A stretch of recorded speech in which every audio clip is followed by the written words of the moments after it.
С древнейших времен Запад подвергался опустошительным нашествиям с востока. Сарматы, гунны, авары, мадьяры, булгары, монголы. Вот далеко не полный перечень восточных кочевников, ввергавших Европу в хаос. Все эти орды прокатывались по Германии. Немцы хорошо помнили, как русские войска, разбившие короля Фридриха II, в 1760 году с триумфом входили в Берлин. Помнили они и о нашествии русских войск, гнавших Наполеона через Германию. «Русские уже здесь!» провозглашалось в одной из листовок, распространявшихся в Берлине в 1848 году, когда 100-тысячная русская армия вступила в Австро-Венгрию для подавления революции. Эти казаки, башкиры, калмыки, татары десятками тысяч горят скотским желанием вновь разграбить Германию. Германский милитаризм и, в конечном счете, нацизм имели реваншистский характер. Немцы хотели отыграть партию в шахматы у истории за незавидную, как им казалось, судьбу Германии. Постоянная угроза Германии с востока была для Гитлера оправданием для нападения на Советский Союз.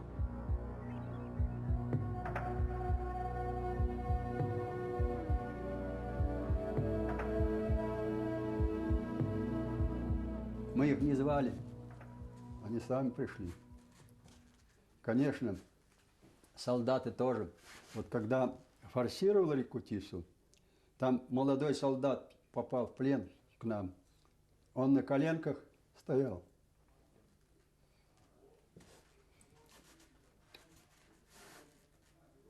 Просил, чтобы не убивали.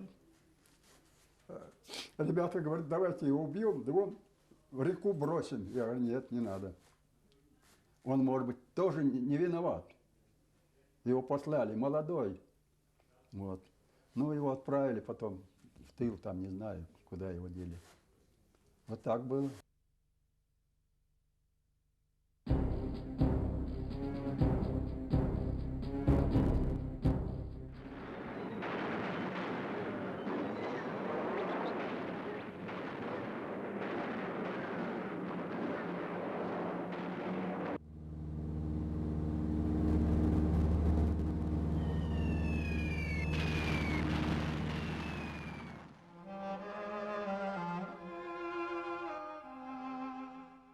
Из письма башкирского поэта Хусаина Кунакбая 29 января 1943 года.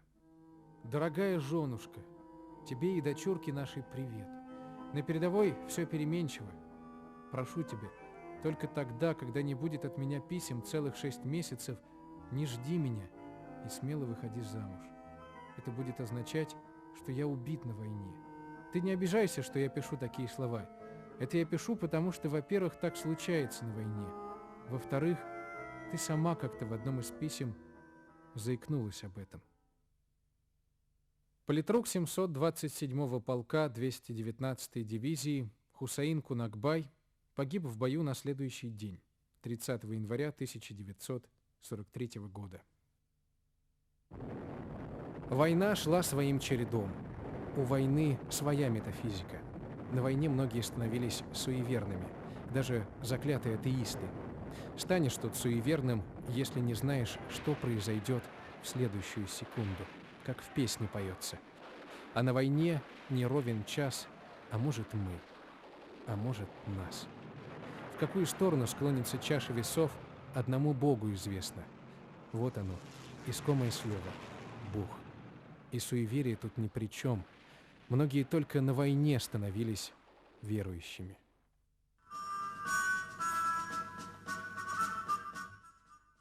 Штыкны, пшакны кодаганда за Сталина, за Родину. Кололи врага штыком или ножом со словами «За Родину, за Сталина». «За Родину, за Сталина» убивали. Много убивать приходилось. Когда домой вернулся, отец попросил зарезать курицу. Я отказался, говоря: «На мне грехов много. Я многих людей убил». «Нет, — говорит отец, — ты не убивал, а выполнял волю царя. Значит, нет на тебе греха». Ходил под огнем, под снарядами. Кабель рвется, связь нужно восстанавливать.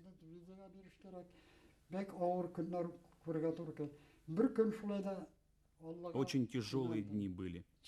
В один из дней уверовал в Бога от чистого сердца.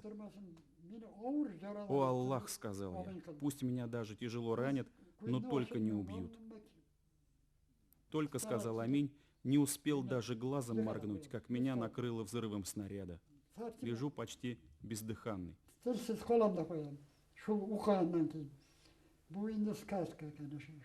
Это просто сказка.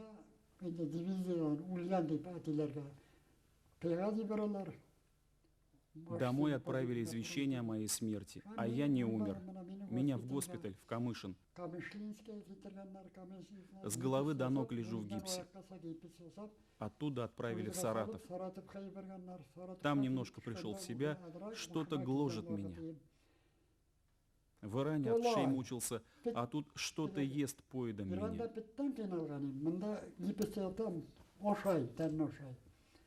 Сил нет. На носилках лежу и еле шепчу: «Отвезите быстрее, снимите гипс».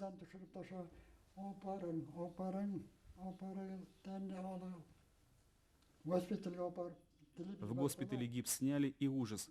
Там здоровые черви. Тело мое голодают.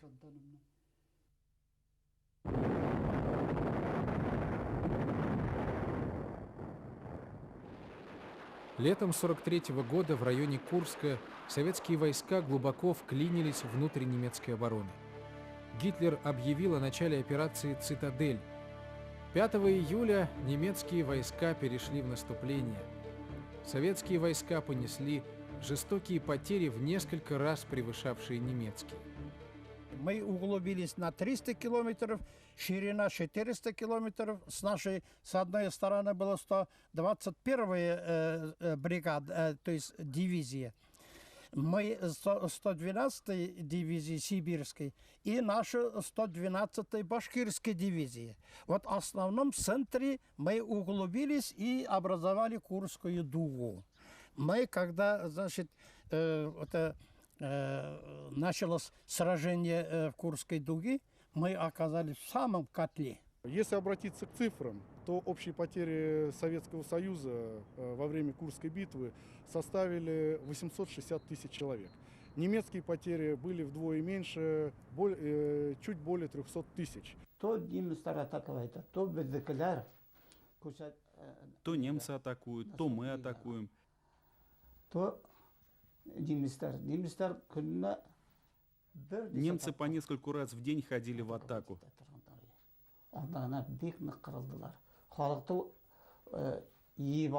Там очень много людей погибло. Трупы не успевали убирать с поля боя. Ни немцы, ни мы, так как находились близко друг к другу.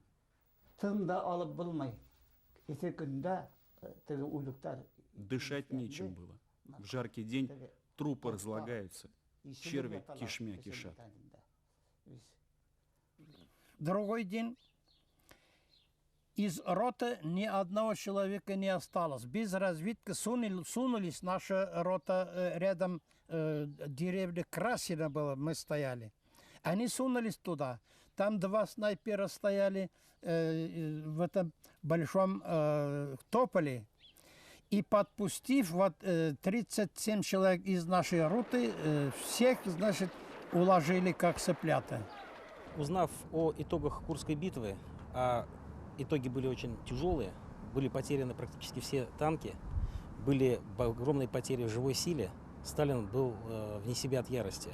Он предлагал генералов, которые командовали танковыми войсками, отдать под трибунал, расстрелять, и, в общем-то, был по-своему прав. 12 июля состоялось знаменитое танковое сражение под Прохоровкой, в котором 2-й танковый корпус СС разбил танковую армию Ротмистрова.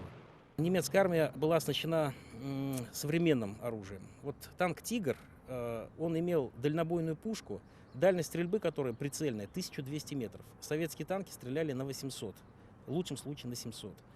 У немецкого танка была самая лучшая оптика, прицелы. И есть много свидетельств, когда один «Тигр» в бою уничтожал до 17 танков Т-34, сразу сжигал они не успевали подойти на линию выстрела. По решению Ставки чеканилась медаль за оборону Москвы, за оборону Сталинграда, за оборону Ленинграда. То есть так или иначе отмечалась заслуга того или иного солдата в победе на одном из участков Советско-Германского фронта. После победы на Курской дуге подобных наград специальных в нашей стране отчеканено не было. Самое главное, после Курской битвы была перехвачена инициатива, стратегическая инициатива командованием Красной Армии. Теперь она навязывала свои операции, а немецкое командование лишь отбивалось. Вот это был главный итог Курской битвы. По закону джунглей за убийство у водопоя полагается смерть, если перемирие уже объявлено. Северный Дагестан, я и был. На Северском Донце летом жарко не втерпешь было. Идем купаться, а на том берегу немцы купаются.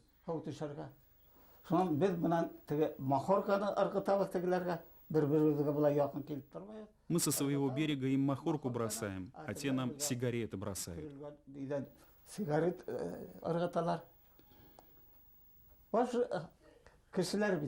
Тоже ведь люди. Везде люди.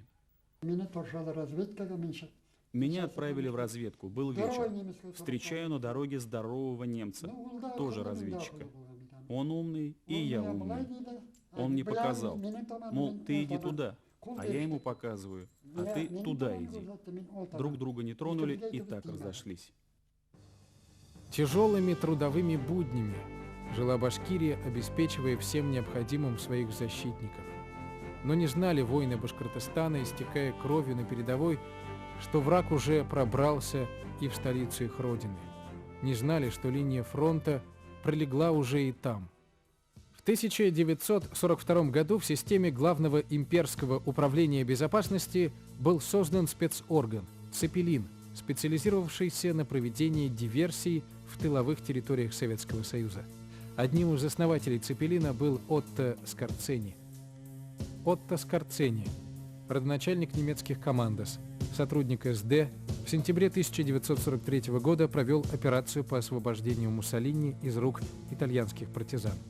В октябре 1944 года осуществил похищение главы Венгрии адмирала Хорти. В одной из спецшкол Абвера, находящейся близ города Таллина в Эстонии, проходила подготовку одна из диверсионных групп. Она состояла из бывших советских военнослужащих, попавших в плен.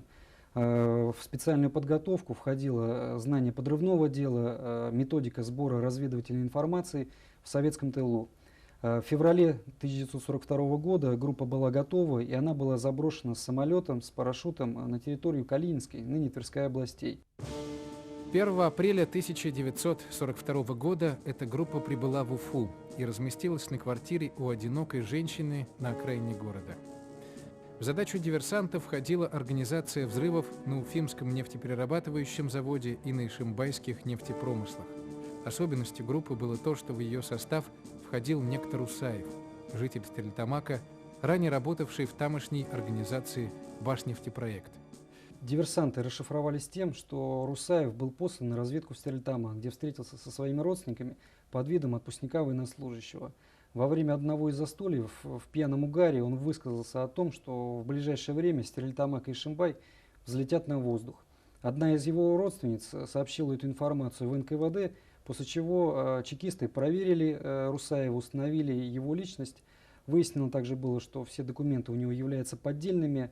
Под совокупностью собранных доказательств Русаев раскололся и сообщил о всех диверсантах, заброшенных в Уфу. Агенты Цепелина предпринимали еще несколько попыток совершить диверсии на железных дорогах и предприятиях республики, но все они потерпели неудачу.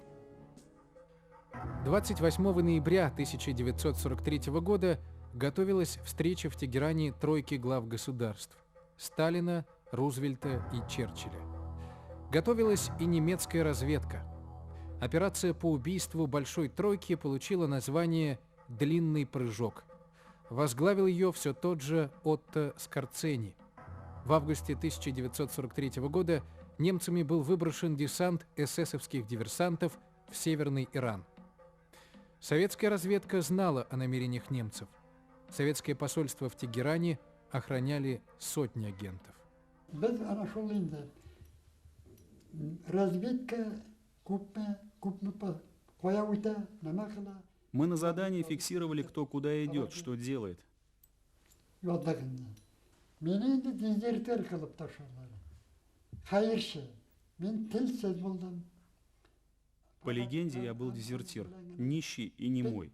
Запустили мне на тело специально выращенных вшей, потому что там все страшно боялись вшей, и поэтому близко к нам не подходили.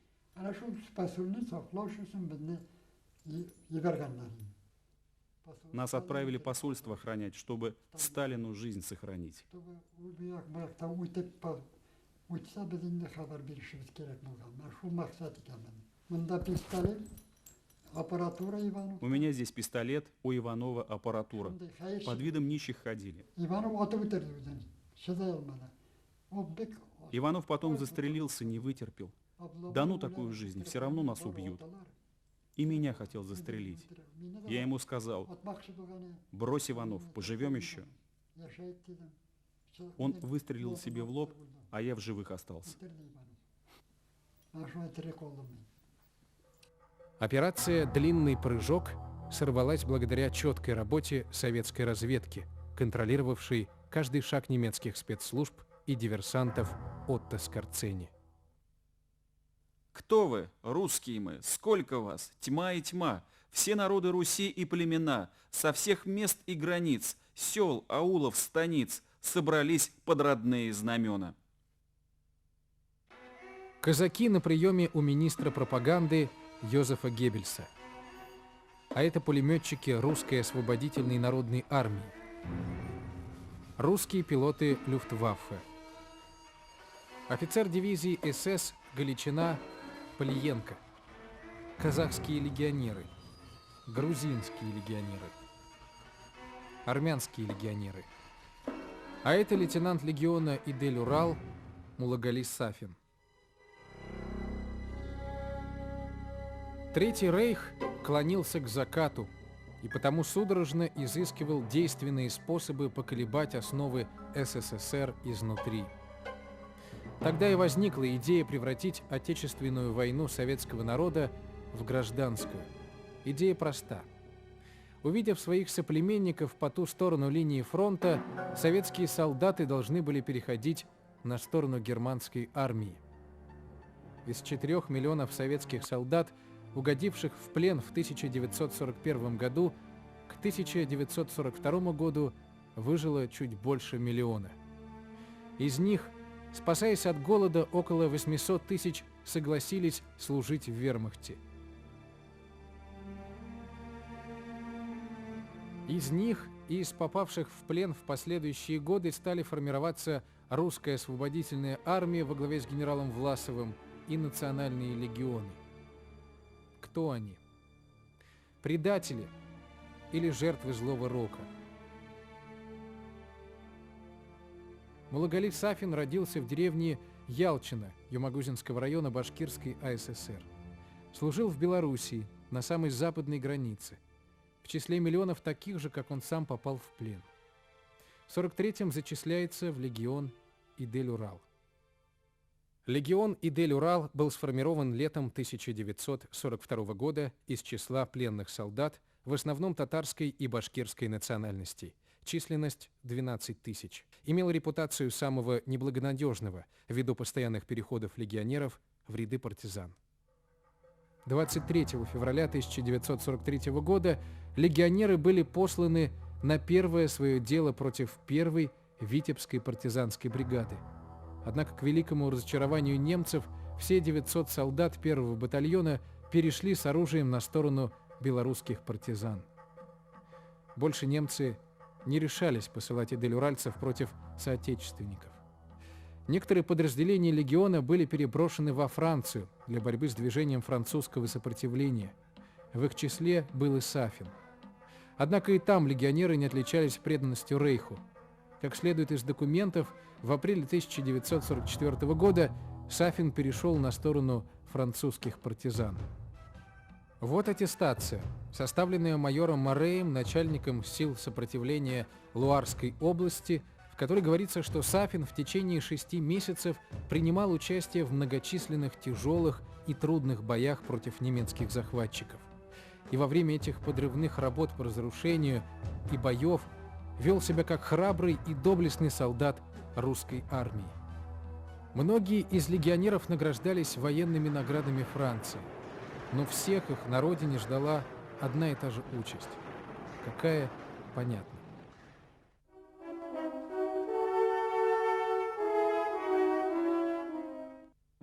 В 1944 году советские войска сняли блокаду Ленинграда, освободили Крым, вышли к границам Румынии. 6 июня армии союзников высадились в Нормандии. Теперь стало совершенно очевидно, что дни Германии сочтены. Но немецкие войска еще огрызались, и даже в 1944-м наши войска нередко попадали в щекотливые ситуации.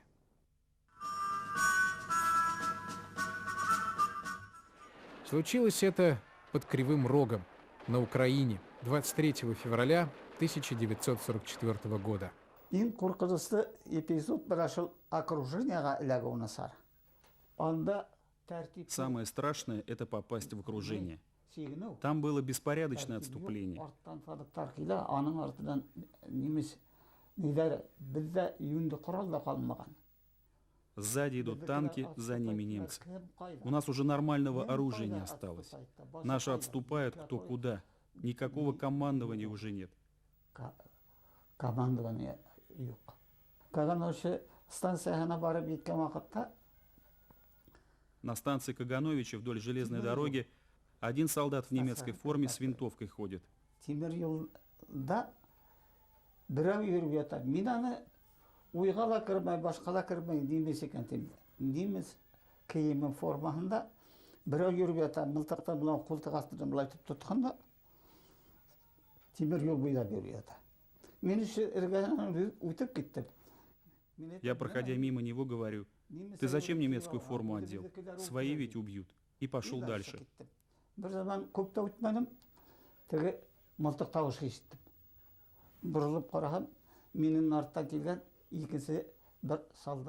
Только отошел, слышу выстрел.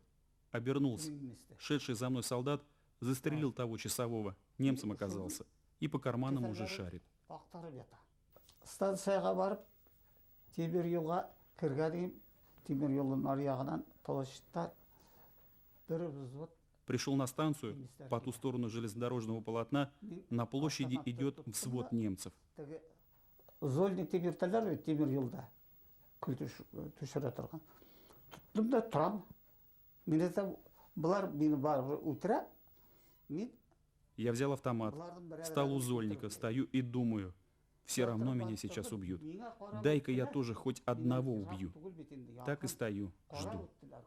Немцы на меня посмотрели и прошли мимо, не тронули меня, не выстрелили, и я не стрелял.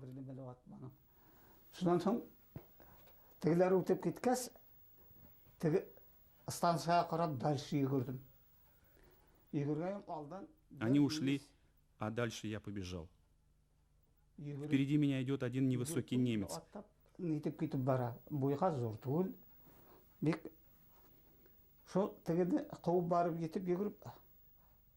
Я догнал его и ударил в спину.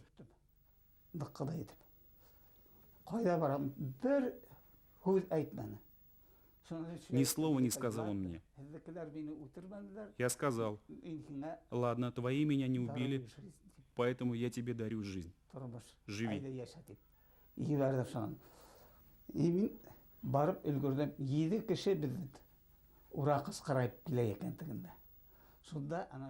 Из окружения выходили всемиром. Кричим: ура! Немцы уже завершили окружение наших частей, а мы с боем прорвались. И тогда я считаю, что мы во второй раз родились.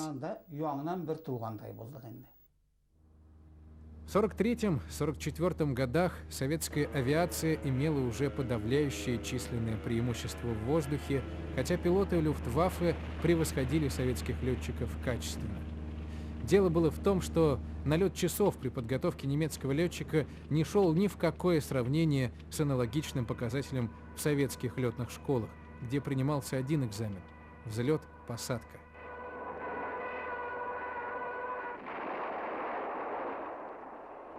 Очень уж хотелось советскому командованию ускорить конец войны, а потому людей не жалели. Выживешь в бою, значит, станешь асом.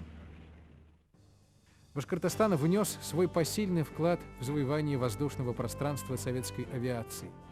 В республике началась широкомасштабная акция по сбору средств на постройку эскадрильи самолетов «Башкирский истребитель». Колхозники орденоносной Башкирии, шире развертывайте сбор средств на строительство скоростных самолетов. Обрушим на врага лавину башкирских истребителей.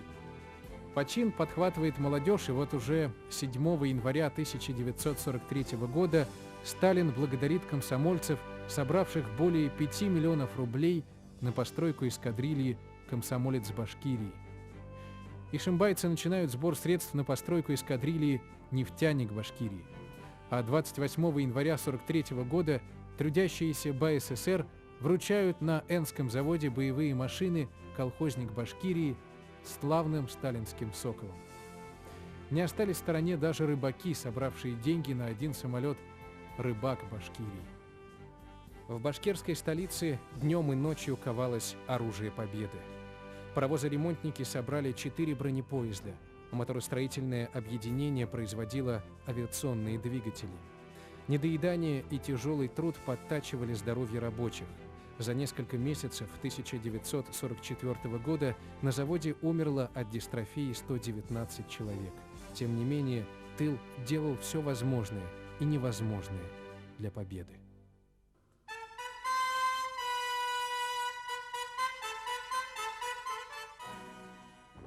«10 февраля 1945 года Жуков составил план Берлинской операции, собираясь атаковать столицу Рейха 20 февраля. Между Одером и Берлином войск было мало, и город можно было взять уже в феврале. Однако Сталин внезапно остановил наступление и повернул войска в Восточную Пруссию.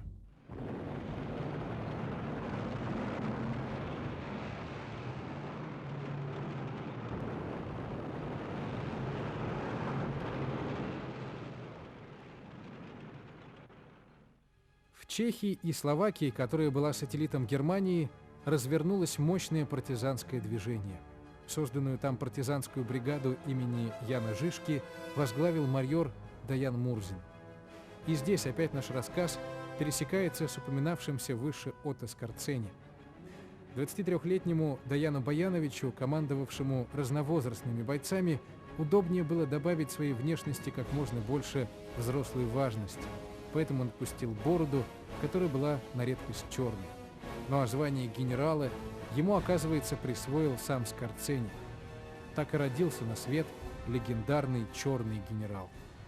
И Отто Скорцени, был, друг Смолотли. Это бандит, высший гильдии бандит, мировым именем бандит был.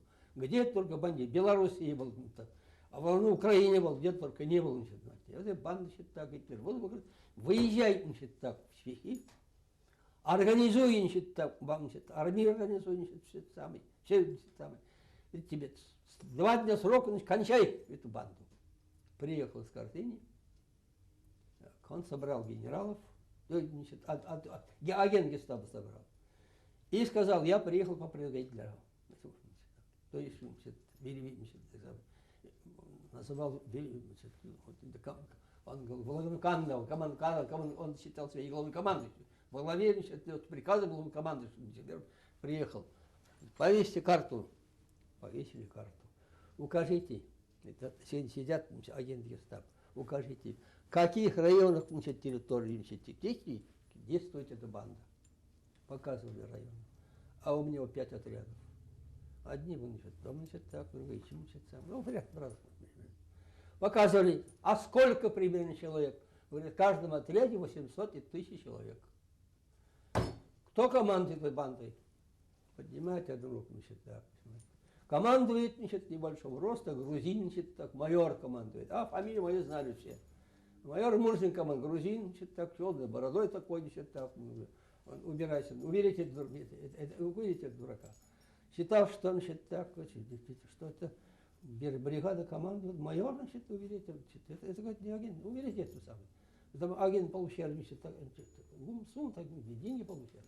Как он так, если не знает, он считает, значит, вот, враг врет, уберите его. Другой поднимает руку, полковник, вот, уберите дурака. Я нашелся один, который командовал, значит, гестапо. Пока. Да, действительно, не знают, я знаю точно. Да, действительно, грузин, небольшого роста, черной бородой, только генерал командует, генерал моей команды. Вот, по крайней мере, это он действительно агент. Так что агент получил я, значит, этот агент сказал, командую, значит, я стал генерал-майором. За голову Мурзина было назначено 2 миллиона рейхсмарок. Его фотороботы разослали по всей Чехословакии, и облава началась. Немцы двинули со всех сторон войска, однако Мурзин загодя увел своих партизан в недоступные места. Немцы уничтожили всего лишь одну отставшую роту, разбомбив ее вместе с жителями поселка, в котором она находилась. Искорцени, решив, что с партизанами покончено, доложил о конце операции фюреру. Каково же было его удивление, когда буквально через 2 дня после мнимой гибели партизан Мурзин и его бойцы выкрадывают командира танковой дивизии генерала Миллера из одного из замков в Чехословакии. Фюрер был просто взбешен, ведь Скорцени уже успел получить какую-то награду за уничтожение партизан. Что говорить, посадил-таки Даян Баянович матерого диверсанта прямо в лужу. Меж тем советские войска двигались уже по территории врага, беря в плен десятки тысяч вражеских солдат.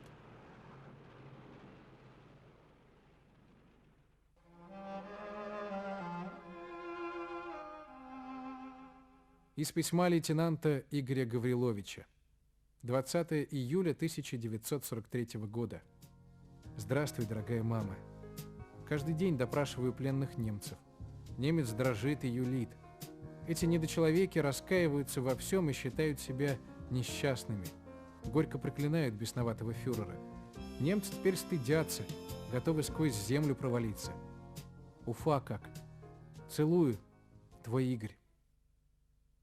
Лейтенант Игорь Гаврилович погиб в бою 20 января 1945 года в Польше. Немцев я вообще не люблю, их какой-то рыжеватый народ. Ростом, конечно, выше. И вот потом видел, когда пленных, вот им кушать дается же, сидят, пердят, слушай, сидит, кушает, вроде культурный же немец, европеец.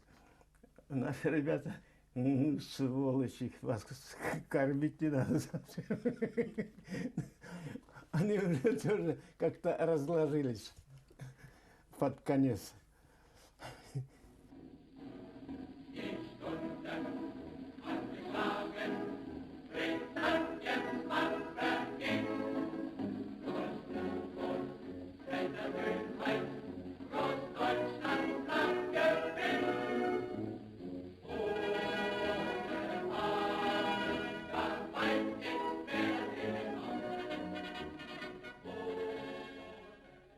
Узбек Бузыкаев является потомком знаменитого начальника 4-го башкирского кантона Мухамедьяна Бузыкаева, который в Отечественную войну 1812 года командовал ротой 18-го башкирского полка. Как известно, башкирский народ на борьбу с Наполеоном выставил 28 кавалерийских полков. В звании Харунжева Бузыкаев с боями прошел Польшу, Силезию, германские государства, участвовал во взятии Дрездена и Парижа, в который одними из первых вошли 6 башкирских полков. Мухамедьян Бузыкаев дослужился до звания генерал-майора, став таким образом первым генералом из числа башкир. Теперь, по прошествии 130 лет, грозные конники Урала вновь скакали по полям Германии, как некогда их прадеды. Впереди был Берлин. Bizden понимаете, кавалерийские дивизии 112 допускать итмеллер Берлинга. Нашу 112-ю башкирскую кавалерийскую дивизию не допустили до штурма Берлина, а мне так хотелось войти в Берлин. Бранденбурга, 40 километр Берлинден. Нас отправили на север от Берлина, в Бранденбург, за 40 километров от Берлина. В ту же ночь вошли в Бранденбург, окружили. Они отстреливались не просто так. Окружили, и тегелер хазер коя баранлар. Хенду хох, фрис, хенду хох. Все, Но у нас силы была достаточно. все. Окружили. Куда им деваться? Они сдались, охранники концлагеря. Концлагерде хоксылар хок болгон. Концлагер 300 зданияда болгон. Концлагерь был в 3 зданиях. Большинство узников – коммунисты и евреи. Кем ненавидел, кого ненавидел Гитлер. Всех туда. Бранденбургский концлагерь называется. Лагерь смерти Майданок, предместье Люблина. По данным, оглашенным на Нюрнбергском процессе, в газовых печах Майданока было истреблено около 1,5 миллиона человек различных национальностей из многих оккупированных стран Европы. Майданда правильно, без Люблинда болдық. Шунан Правильно, Майданок. Мы были в Люблине, мы освободили лагерь. Нам дали 3 суток на отдых в лесу. В лагере же из людей пленных мыло варили. 23 июля 1944 года лагерь был освобожден башкирской кавалерийской дивизией. И 9 мая объявили День Победы. Эльба елғағана кеттік біз. Бранденбургтан жырақ түгіліне Эльба елғағана. Мы пошли от Бранденбурга к Эльбе. Там встретились с американскими войсками 2-го фронта, которые тоже шли к Бранденбургу. Biz olar bilan o'srashib, olar bilan ko'rishdik.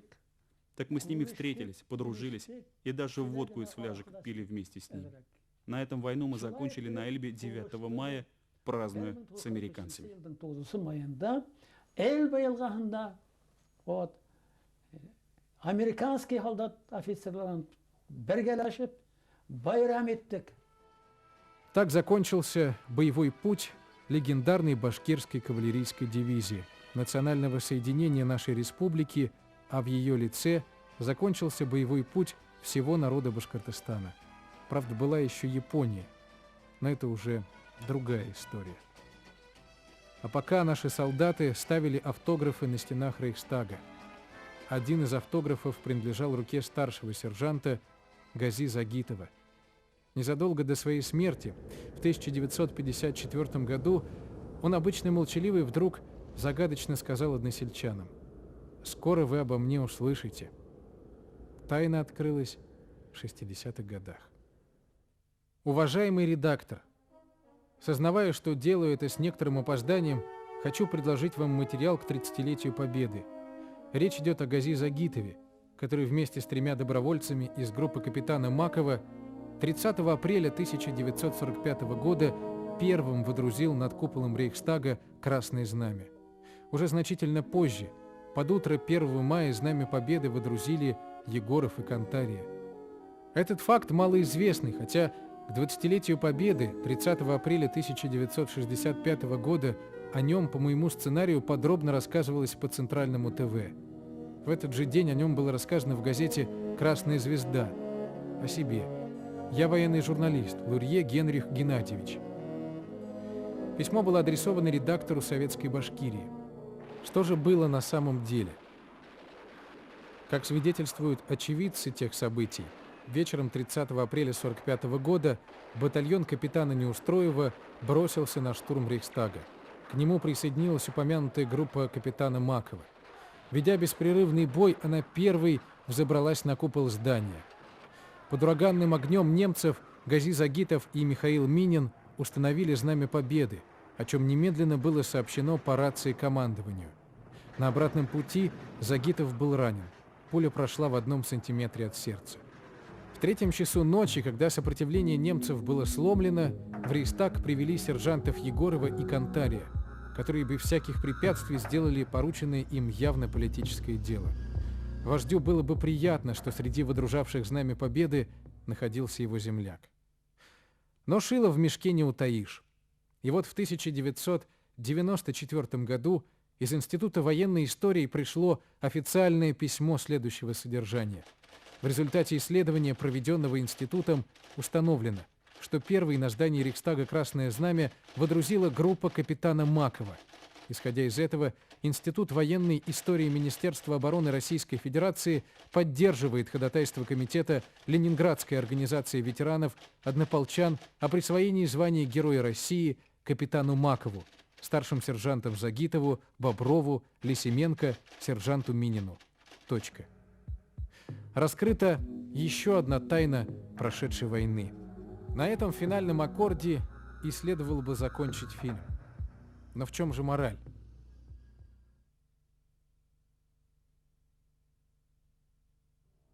Гитлер и Сталин во многом были похожи друг на друга, как братья-близнецы. Они симпатизировали друг другу. Вот несколько высказываний Гитлера о Сталине. Это одна из самых необычных фигур в мировой истории. Сталин чертовски хороший парень. Он знает свои образцы Чингисхана и других очень хорошо. Сталина следует ценить уже за то, что он не пустил евреев в искусство. В чем же разница между ними? Большевизм ведь ориентирован на интернационализм, да? На некое государство всеобщего благоденствия, которое когда-то либо придет. В то время как национал-социализм ничего не обещал народам, которые не входят в нордическую расу или в семью нордических народов. И причем делал это достаточно откровенно. Как нам кажется, мировой процесс глубоко иррационален, и его трудно объяснить языком науки. Провиденциализм истории выражается в простом, азбучном принципе. Если есть какая-то сила, то против нее должна возникнуть другая, равновеликая сила. На любого Гитлера найдется свой Сталин, и наоборот. Почему же в этой борьбе титанов победил именно Сталин? Дело в том, что победил вовсе не Сталин, а советский народ. Победил потому, что он был прав. Вот скажи мне, в чем сила? Разве в деньгах? Я вот думаю, что сила в правде. У кого правда, тот и сильнее.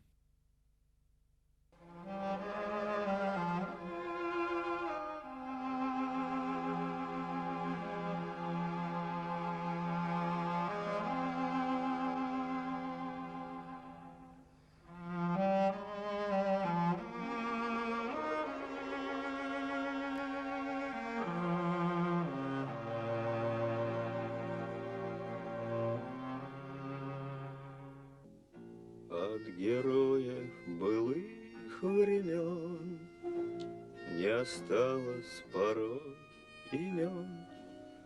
Те, кто приняли смертный бой, стали просто землей и травой. Только грозная доблесть их поселилась в сердцах живых. Этот вечный огонь нам завещанный одним, мы в груди храним. Погляди на моих бойцов, целый свет помнит их в лицо. Вот застыл батальон в строю, снова старых друзей узнаю. Хоть и мне 25, трудный путь им пришлось пройти. Это те, кто в штыки поднимался как один, те, кто брал Берлин. Нет в России семьи такой, где б не памятен был свой герой. И глаза молодых солдат с фотографий увядших глядят. Этот взгляд словно высший суд для ребят, что сейчас растут.